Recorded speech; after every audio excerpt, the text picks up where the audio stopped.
चलिए आज हम लोग देखते हैं प्रॉफिट एंड लॉस का पहला क्लास। देखिए प्रॉफिट का मतलब क्या होता है, हिंदी में इसको कहा जाता है लाभ, और लॉस हो गया आपका हानि।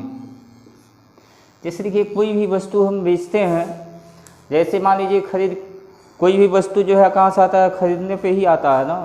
जैसे मान लीजिए कोई वस्तु 500 में खरीद लिया, 500 में खरीद करके अब उसको क्या किया हमने 600 में बेच दिया। खरीदा कितने में, तो 500 में, और बेचा कितने में 600 में। तो 100 ज़्यादा में बेचा है ना, तो 100 ज़्यादा में जो बेचा है वह क्या है, हमारा लाभ है। और वही कहा गया 500 में खरीद लिया और उसको 450 में क्या किया, तो बेच दिया। तो देखिए 500 में खरीद कर 450 में बेच रहे हैं, यानी कि आपने क्या किया 50 कम में बेच दिया। 50 से कम में जो बेचे हैं ये क्या है आपका, तो आपका हानि है। किसी वस्तु को खरीदे गए मूल्य से ज़्यादा में बेचा जाता है तो क्या होता है, लाभ होता है, और वहीं कम में बेचा जाता है तो क्या होता है, तो वहाँ हानि होता है। तो सबसे पहले जो है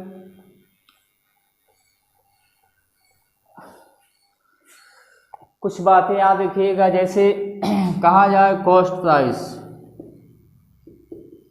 कॉस्ट प्राइस यानी कि क्रय मूल्य। क्रय मूल्य को जो है हम लोग शॉर्टकट में पढ़ेंगे सीपी से। जैसे कहा जाए सेलिंग प्राइस,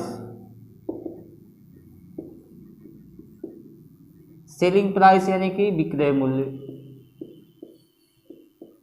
तो विक्रय मूल्य को जो है हम लोग शॉर्टकट में पढ़ेंगे एसपी से।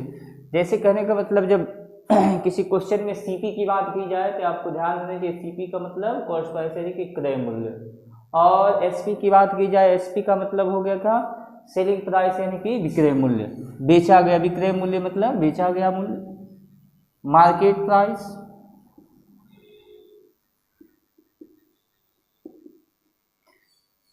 अंकित मूल्य, इसको हम लोग पढ़ेंगे एमपी से। देखिए अंकित मूल्य को जो है छपा गया मूल्य भी कहा जाता है, छपा मूल्य। विक्रय मूल्य को बेचा गया मूल्य।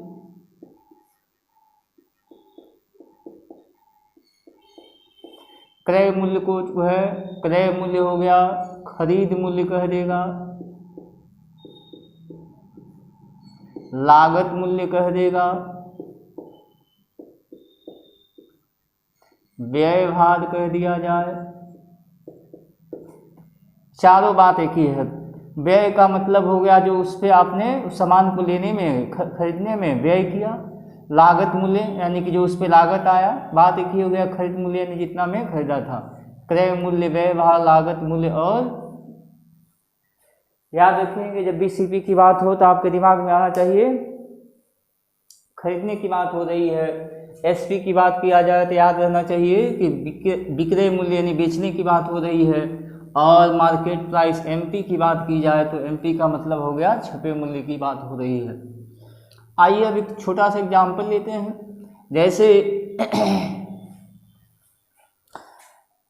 जैसे कह दिया जाए कि एक व्यक्ति जो है 100 रुपये में कोई सामान खरीदता है। 100 रुपये में क्या किया, तो खरीदा। ये आपका हो गया सीपी। 100 रुपया में उसने क्या किया, खरीदा, और उसका दाम जो है 50% बढ़ा के अंकित कर दिया। 50% अधिक अंकित किया तो 50%, 100 का 50% 50 हो जाएगा, यानी कि 150 क्या होगा, 150 रुपया आपका ये अंकित मूल्य हो जाएगा। अंकित मूल्य यानी कि एमपी। अब देखिए जैसे 100 में खरीदे हैं और दाम क्या किए, उस पर 150 लिख दिए, यानी 50% बढ़ाकर आपने लिख दिया। अब इस पर आप जो है 30% छूट दे दिए, चाहे 10% ले लीजिए। 10% आपने इस पर क्या किया, छूट दे दिया। तो 150 का 10%, देखिए हम लोग प्रतिशत में सीखे थे, किसी भी संख्या का 10% निकालना है, दाएं तरफ से एक अंक बाद दशमलव लगा दीजिएगा। तो 150 है, दाएं तरफ से एक अंक बाद दशमलव लगाएंगे तो क्या होगा, 15 रुपया हो जाएगा ना। 150 का 10% 15, यानी 15 आप क्या करेंगे, छूट देंगे। 10% छूट दिया गया। तो 15 जब छूट देंगे 150 में से, तो बेचेंगे कितना में? तो 150 में से 15 घटा जाइए, 135। ये 135 रुपया क्या हो गया? तो SP हो गया, यानी विक्रय मूल्य। अब देखिए सामान खरीदे थे 100 में, दाम 50% बढ़ा कर लिख दिए 150, और उस पर क्या किया? 10% आपने छूट देकर बेच दिया कितने में? 135 में। पूछा जाए कि लाभ हुआ है कि हानि? तो देखिए यहाँ पे 100 में सामान खरीद करके 135 में बेच रहे हैं, तो लाभ हुआ ना कितने का? तो देखिए 100 से जितना ज़्यादा में बेचेंगे उतना ही प्रतिशत का लाभ होगा, 100 से जितना कम में बेचेंगे उतना ही प्रतिशत का क्या होगा? तो हानि होगा। तो कितने प्रतिशत का लाभ हुआ है? तो 100 से 35 अधिक में बेचे हैं, यानी कि 35% क्या? अगर जो है 100 के स्थान पे कोई और मूल्य होता तो उस मूल्य पे निकालते, 100 के स्थान पे कोई और मूल्य होता तो उस मूल्य पे हम निकालते। जैसे कह दिया जाए कि 200 में कोई व्यक्ति जो है किसी वस्तु को खरीदता है और 50% अधिक मूल्य अंकित कर देता है, तो 200 का 50% कितना हो जाएगा? 50% का मतलब देखिए वैल्यू आपको बताया गया था कि 100% का मान होता है क्या? 1। 50% का मान होता है क्या? 1/2। ये परसेंटेज हम लोग पढ़े थे तो शुरू में आपको बताया गया था, वहाँ देख लीजिएगा क्लास 1 में। जैसे 25% अगर है तो 25% का वैल्यू 1/4। अरे जैसे कहने का मतलब देखिए 100% का मतलब क्या बताया गया था? जब भी प्रतिशत हो, जैसे कहा x% मतलब x बटे में 100, 100% यानी 100 बटे में जब 100 हम करेंगे तो उसका मान हो जाएगा क्या? 1। 50/100 करेंगे 1/2, 25/100 करेंगे 1/4। 50%, 200 का 50% यानी कि 200 का आधा, 200 का आधा 100 होगा ना। तो 100 अधिक मूल्य अंकित करेंगे, 200 में खरीदे हैं, 100 अधिक मूल्य अंकित करेंगे तो हो जाएगा कितना? 300। अब देखिए 300 हो गया तो 300 पे 10%, 300 का 10% हो जाएगा 30 छोड़ेंगे, 300 में से 30 छोड़ेंगे तो बेचेंगे कितना में? 300 में से 30 छोड़ेंगे तो बेचेंगे कितना में? तो 270 में। अब देखिए अब यहाँ पे जो है क्या कहेंगे? कितने पूछा जाए कितने प्रतिशत का लाभ हुआ तो क्या कहिएगा? 200 है और 70% का लाभ हुआ नहीं। यहाँ जो लाभ हुआ है वहाँ पिछले लिखा गया था जो डाटा 100 था, तो 100 से 35 ज़्यादा था, इसलिए कह दिया गया 35% का लाभ हुआ है। लेकिन यहाँ 200 पे काउंट कर रहे हैं ना, 100 पे हमेशा काउंट करेंगे, 100 से जितना ज़्यादा होगा उतना प्रतिशत लाभ होगा, 100 से कम होगा उतना प्रतिशत हानि होगा। लेकिन 100 के अलावा कोई और वैल्यू होगा तो उसको निकालना पड़ेगा। अब हम देखते हैं कि 200 में हमने खरीदा था और 270 में बेच रहे हैं, तो हमको लाभ कितना हो रहा है? तो 70 का। भाई 200 से 270, 70 ज़्यादा है ना, 70 का लाभ हुआ। किस पे? 200। और प्रतिशत में बदलने के लिए 100 से गुना कट जाएगा ये।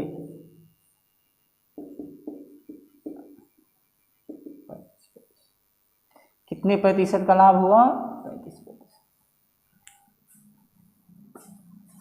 चलिए एक चीज यहाँ पे नोट कर लीजिएगा, लाभ और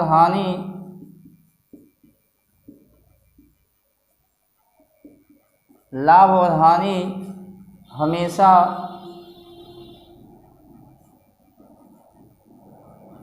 क्रय मूल्य पर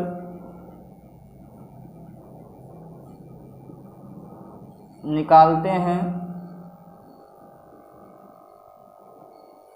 लाभ और हानि हमेशा क्रय मूल्य पर निकालते हैं, जबकि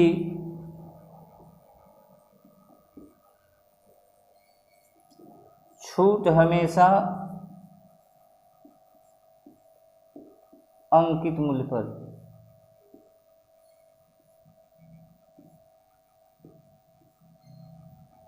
लाभ और हानि हमेशा क्रय मूल्य पर निकालते हैं और छूट हमेशा अंकित मूल्य पर।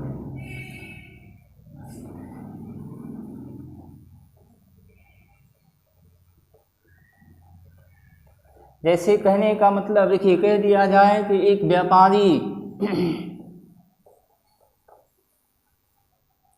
कह दिया जाए कि एक व्यापारी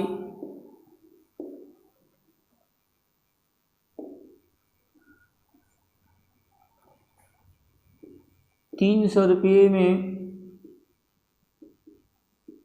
किसी वस्तु को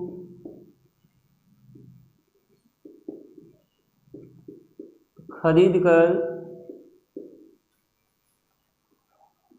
350 रुपये में बेचता है तो उसे कितने प्रतिशत लाभ या हानि होगा। तो देखिए 300 में खरीदा है और 350 में क्या किया है, बेचा है। सीपी हो गया एसपी हो। तो देखिए 300 में खरीद के 350 में बेचा है, ज़्यादा में बेचा है कि कम में बेचा है, ज़्यादा में बेचा है ना। कितने ज़्यादा में, 50 ज़्यादा में। देखिए परसेंटेज में हम लोग कंसेप्ट वहाँ यहाँ पे फार्मूला भी मैं बता दूंगा लाभ या हानि प्रतिशत निकालने का, लेकिन परसेंटेज के कंसेप्ट से ही हम कर सकते हैं। देखिए परसेंटेज में हम लोग क्या सीखे थे, जिसके बारे में पूछा जाए उसे ऊपर लिखेंगे, जिसके रिस्पेक्ट में पूछा जाए नीचे, और प्रतिशत बदलने के लिए हमेशा 100 से गुना करेंगे। तो हमसे पूछा कितने प्रतिशत का लाभ या हानि हुआ, तो लाभ या हानि के बारे में पूछा गया है। तो हम देख रहे हैं जो लाभ है ऊपर लिख देंगे, क्रय मूल्य पर हमेशा लाभ या हानि होता है, क्रय मूल्य नीचे लिख देंगे, और प्रतिशत में बदलने के लिए 100 से गुना। ये कट जाएगा, 16 से ही 2/3% का क्या होगा, तो लाभ होगा।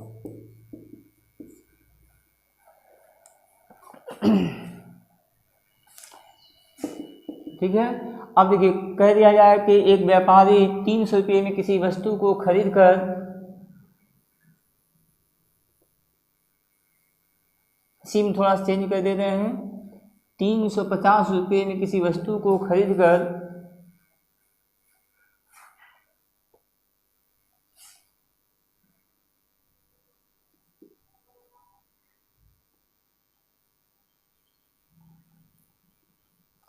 20% अधिक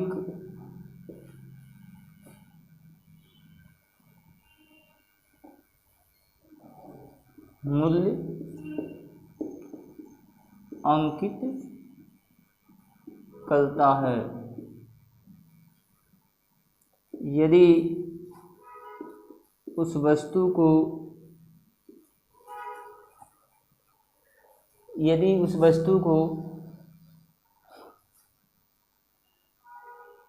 325 रुपये में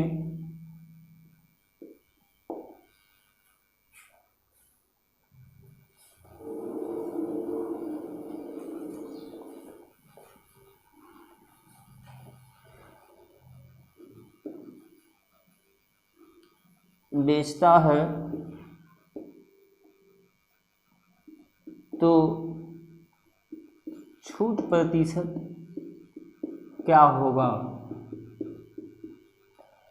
देखिए उस क्वेश्चन से चेंज कर दिया गया है। एक व्यापारी 300 में किसी वस्तु को खरीदता है, 20% अधिक मूल्य अंकित करता है, यदि उस वस्तु को 325 रुपये में बेचता है तो छूट प्रतिशत क्या होगा। तो देखिए छूट किस पे होगा, अभी हम लोग सीखे हैं छूट किस पे, अंकित मूल्य पे।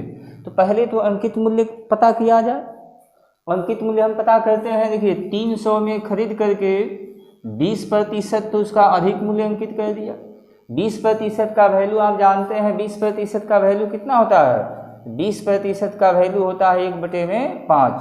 तो 1/5 कर देंगे, 300 का 1/5 करेंगे, कितना हो जाएगा, 60 हो जाएगा। 300 गुने में 1/5 तो ये कट जाएगा 60 बार में, यानी कि 60 अधिक अंकित करेगा, यानी कि 360 रुपया। ये क्या हो गया, तो ये अंकित मूल्य हो गया, एमपी हो गया। ये आपका क्या था, तो क्रय मूल्य था। या सीधे ऐसे कर लेते, देखिए 300 गुने 20/100 जब करेंगे तो 2 जीरो तो कटिए जाएगा, यानी कि 20 गुने 3 यानी कि 60 रुपया बढ़ेगा, यानी कि 360। अब कह रहा है उसे 325 में बेच देता है, तो 325 में बेचेगा।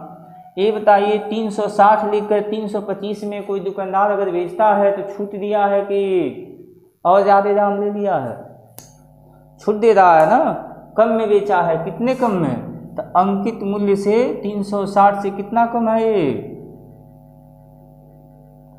360 में से 25 घटा दीजिए, कितना हो जाएगा 35। 35 का छूट दे दिया, 35 का छूट दे दिया किस पे? अंकित मूल्य पे। तो छूट प्रतिशत निकालने के लिए हमेशा याद रखेंगे अंकित मूल्य पर। 35 का छूट है किस पे? 360 रुपया गुने में 100। ये आपका कट जाएगा, इधर से काट देते हैं, 4 से ही काट देते हैं, 4 से काटेंगे तो 90 बाद में कट जाएगा। ये कट जाएगा कितने बाद में?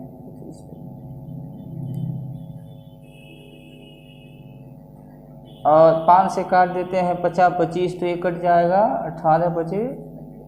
अब गुना कर लीजिए, 35 गुने 5 हो जाएगा आपका कितना?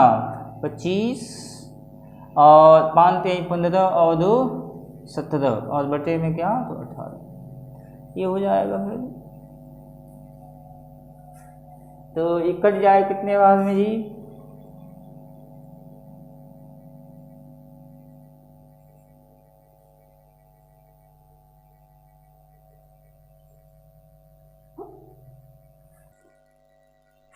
एक कट जाएगा 18 बटे हो जाएगा 144, घटा देंगे तो ये हो जाएगा 31 बटे में 18 31। तो हमेशा याद रखेंगे लाभ और हानि किस पे? तो क्रय मूल्य पर। और छूट किस पर होगा? तो अंकित मूल्य पर। चलिए आगे बढ़ते हैं। देखिए फार्मूला मैंने यहाँ लिख दिया है। ऐसे फार्मूला से कोई मतलब नहीं है, जैसे परसेंटेज का कंसेप्ट हम लोग सीखे थे ना, उसी पे जो है हो जाएगा। बस ध्यान ये रखना है किसके बारे में पूछा गया है, लाभ या हानि के बारे में पूछा गया है। जो भी लाभ होगा या हानि होगा उसको ऊपर लिखा जाएगा। क्रय मूल्य को हमेशा नीचे प्रतिशत में बदलने के लिए 100 से गुना। उसी तरह से छूट के बारे में पूछ दिया जाए तो जो छूट मिला है ऊपर और अंकित मूल्य नीचे और प्रतिशत में बदलने के लिए 100 से गुना। देखिए यहाँ लिख दें लाभ या हानि प्रतिशत बराबर लाभ या हानि। लाभ पूछा होगा तो जो लाभ होगा ऊपर लिख देंगे, क्रय मूल्य नीचे गुने में 100। अगर हानि पूछा होगा तो हानि ऊपर, क्रय मूल्य नीचे गुने में 100। अब देखिए लाभ कैसे पता चलेगा? तो लाभ कब होगा? तो जब लाभ तब होगा जब क्रय मूल्य आपका क्या होगा, यानी कि सीपी क्या होगा? सीपी क्या होगा? तो एसपी से जब छोटा होगा, यानी कि एसपी क्या होगा? सीपी से बड़ा होगा। यानी कि एसपी माइनस सीपी ही क्या होगा? आपका लाभ होगा। और हानि कब होगा? हानि कब होता है? जब सीपी क्या होगा? बड़ा होगा और एसपी क्या होगा? छोटा होगा।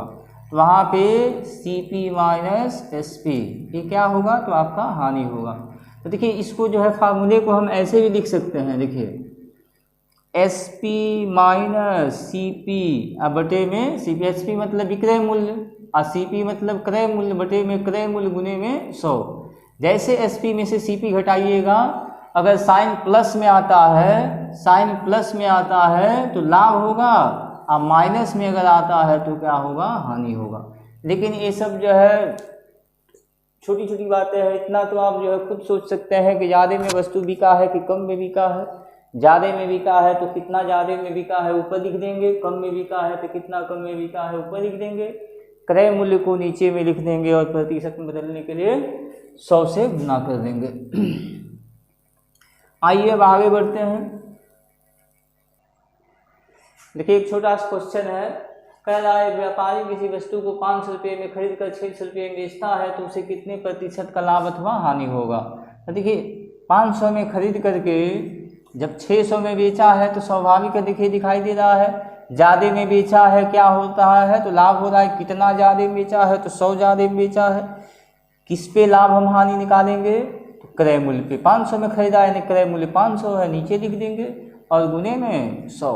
ये कट जाएगा आपका कितने प्रतिशत का लाभ हुआ? तो 20% का लाभ हुआ। देखिए अभी आपको एक फार्मूला सिखाया गया कि लाभ या हानि प्रतिशत बराबर एसपी माइनस सीपी कीजिएगा, बटे में सीपी और गुने में क्या कीजिएगा? 100। तो ये आपका जो है सीपी है और ये आपका क्या है? तो एसपी है। एसपी यानी कि 600, सीपी यानी कि 500, बटे में सीपी यानी कि 500 और गुने में क्या? तो 100। देखिए 600 में से 500 घटाइएगा तो क्या आएगा? 100 आएगा। 100 प्लस में आ रहा है मतलब क्या कि लाभ होगा। ये हो जाएगा 100 बटे में काट देते हैं यहीं पे 100/5 यानी कि 20% क्या होगा तो लाभ होगा। तो इतना हम क्यों करने जाएंगे, सीधे सीधे बस ये कंसेप्ट ध्यान रखिए, ज़्यादा में बेचे हैं लाभ, कम में बेचे हैं तो हानि होगा। वहीं देखिए कह दिया जाए किसी वस्तु को 500 रुपये में खरीद करके और उसे 450 रुपये में बेचता है तो उसे लाभ या हानि कितने प्रतिशत का होगा। 500 में जब खरीदेंगे और बेचेंगे हम क्या 450 में, तो हानि हो रहा है ना।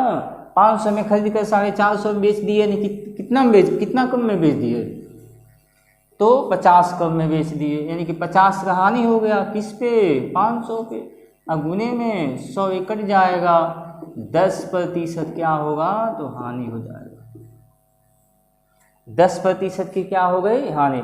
वहीं देखिए इस फार्मूले से अगर हम आते हैं तो SP माइनस CP यानी कि 450 माइनस 500 बटे में 500 गुने में 100, ये तो कट जाएगा।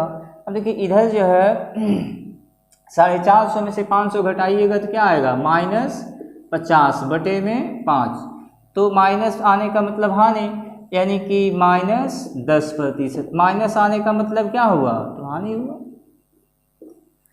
तो इतना नहीं करना है, सीधे सीधे याद रखिएगा ये कंसेप्ट।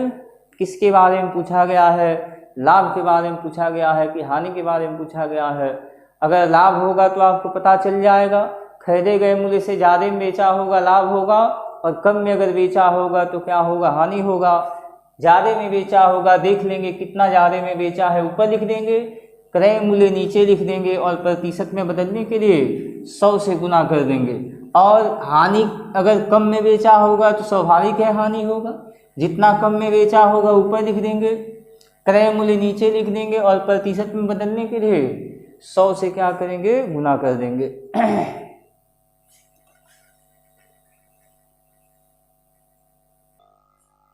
चेंज बराबर चेंज, चलिए देखिए तो चेंज बराबर चेंज। देखिए जब किसी वस्तु का मूल्य हम बढ़ाते हैं तो स्वाभाविक है कि प्रतिशत में भी क्या होगा वृद्धि होगा। अगर दाम घटाएंगे तो स्वाभाविक है कि प्रतिशत में भी क्या होगा तो कमी होगा। अगर कह दिया जाए कि एक व्यापारी किसी वस्तु के मूल्य में 50 रुपये की वृद्धि कर देता है तो 10% का उसे क्या होता है लाभ होता है। 50 वृद्धि करने से न 10% का लाभ हो रहा है, तो एक तरफ रुपया में चेंज हो रहा है कितने का 50 रुपये का, और एक तरफ प्रतिशत में चेंज हो रहा है कितने का 10% का। तो चेंज बराबर चेंज, 50 यानी रुपया बराबर प्रतिशत चेंज, 10% बराबर 50, चेंज बराबर चेंज, 10% बराबर 50। और याद रखेंगे क्रय मूल्य हमेशा 100 होगा। 100% जब हम निकालेंगे तो हमारा क्रय मूल्य निकल जाएगा। हानि के केस में भी सेम वैसे ही होगा। अगर कह दिया जाए किसी वस्तु के मूल्य को 50 रुपये कम कर देने से 10% की हानि होती है तो क्रय मूल्य क्या होगा। तो देखिए रुपया में 50 घटा, या कह दिया जाए 60 घटा दिया जाता है, रुपया में 60 घटा, प्रतिशत में 10 घटा, या रुपया में 50 घटा तो प्रतिशत में 10 घटा, दोनों क्या होगा एक दूसरे के बराबर होगा, और क्रय मूल्य हमेशा क्या होगा 100 होगा। चलिए आइए क्वेश्चन लेते हैं। क्वेश्चन है एक व्यापारी किसी वस्तु के मूल्य में 50 रुपये की वृद्धि कर देता है तो उसे 10% का लाभ होता है, तो क्रय मूल्य क्या है।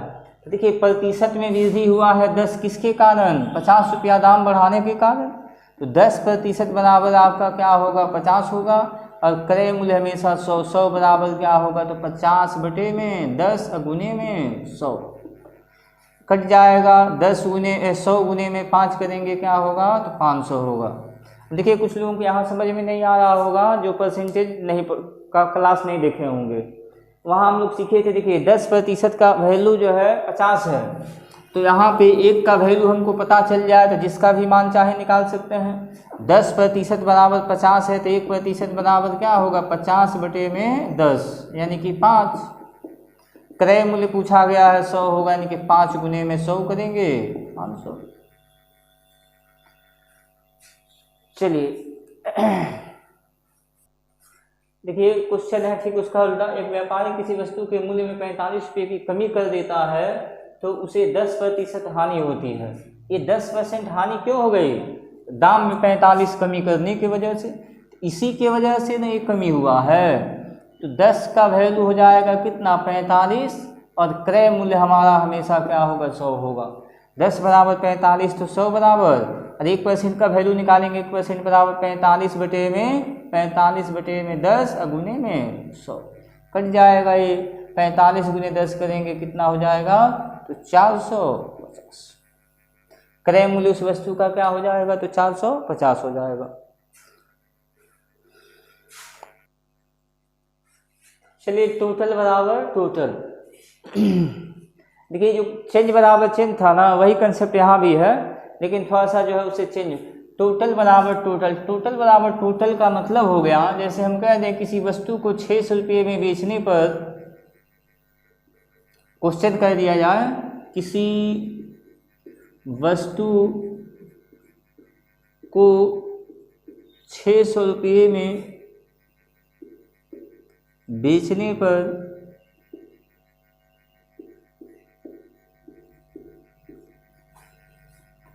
20% का लाभ होता है। किसी वस्तु को 600 में बेचने पर 20% का लाभ होता है तो उस वस्तु का क्रय मूल्य क्या है। देखिए कितना में बेच रहे हैं 600 में बेच रहे हैं, टोटल कितना में बेच रहे हैं तो 600 में। अब प्रतिशत में कितना में बेच रहे हैं तो 20% लाभ लेके बेच रहे हैं ना। क्रय मूल्य आपको बताया गया था किसी भी वस्तु का क्रय मूल्य हमेशा क्या होगा तो 100 होगा। क्रय मूल्य जब 100 होगा 20% हम लाभ लेकर बेचेंगे तो कितना बेचेंगे 120% में बेचेंगे। टोटल बेचा है 600 में लेकिन प्रतिशत में कितना बेचा है तो 120% में।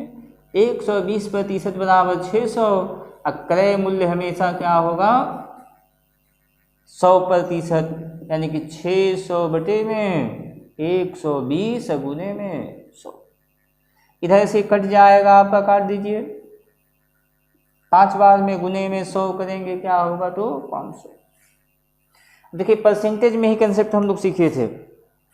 अब देखिए यहीं पे कह दिया होता किसी वस्तु को 600 रुपये में बेचने पर 20% का लाभ होता है तो बताएं कि उस वस्तु पर कितने रुपये का लाभ हुआ। उस वस्तु पर कितने रुपये का लाभ हुआ। तो देखिए ये 600 में बेचने पर 20% का लाभ हुआ, यानी कि टोटल 600 में बेचा है तो 20% लाभ लेकर यानी 120 में बेचा है। पूछा गया है कितने रुपये का लाभ हुआ, तो लाभ किससे, लाभ तो 20 से ही पता चलेगा ना। 120% में बेचा है 600 में कितने प्रतिशत का लाभ, कितने रुपये का लाभ हुआ है, तो लाभ हुआ कितने का है 20% का। तो हम निकाल जाएंगे जब 120 बराबर 600 है तो 20 बराबर कितना तो 600 बटे में 120 गुने में 20। एक कट जाएगा आपका कितने बार में 5 बार, 5 गुने में 20 करेंगे कितना, कितने का लाभ हुआ है। देखिए इसके पहले हम लोग क्रय मूल्य निकाले थे, क्रय मूल्य कितना आया था 500, उससे भी निकल सकता है। जब हम क्रय मूल्य निकाल लिए 100 हो गया क्रय मूल्य, यानी कि 600 बटे में 120 गुने में 100, 5 बार कटा यानी कि क्रय मूल्य हमारा 500 हो गया। क्रय मूल्य जब निकल गया तो लाभ भी निकल जाएगा। 600 में बेचे हैं 500 में खरीदे हैं, 500 खरीद कर 600 में बेचे यानी कि 100 का लाभ हो गया। या डायरेक्ट हम निकालना चाहते हैं कि लाभ ही कितना होगा तो क्या करेंगे, जो लाभ प्रतिशत होगा वही निकाल जाएंगे। आइए आगे बढ़ते हैं। चलिए देखिए उसी क्वेश्चन में थोड़ा चेंजिंग किया गया है। कह रहा है किसी वस्तु को 600 में बेचने पर 20% लाभ होता है, यदि लाभ को 5% बढ़ा दिया जाए तब वस्तु का विक्रय मूल्य क्या होगा। तो देखिए वही कंसेप्ट होगा यहाँ भी। 600 में बेचने पर 20% का लाभ होता है, मतलब 120% में बेचा, और बेचा कितने में तो 600 में बेचा। लाभ को 5% जब हम बढ़ा देंगे, पहले से ही लाभ हो रहा था 20, 5 बढ़ाएंगे तो अब लाभ होगा 25 ना। तो जब 25% लाभ लेकर बेचेंगे तो कितना बेचेंगे, 125 में बेचेंगे। 20% तो पहले से ही लाभ हो रहा था, कहा गया 5% बढ़ा दिया जाए तब विक्रय मूल्य क्या होगा, 5% हम बढ़ाएंगे तो लाभ अब 25% होगा, बेचेंगे कितना में, 125 में। 120 बराबर 600, तो 125 का वैल्यू निकाल जाते हैं, 600 बटे में 120 गुने में 125, कट जाइए, इसको कट जाएगा ये कितने बार में, 5 बार में, और 125 गुने में 5 करेंगे कितना हो जाएगा, 625। तब उस वस्तु का विक्रय मूल्य क्या होता, तब उस वस्तु का विक्रय मूल्य क्या हो जाता, 625।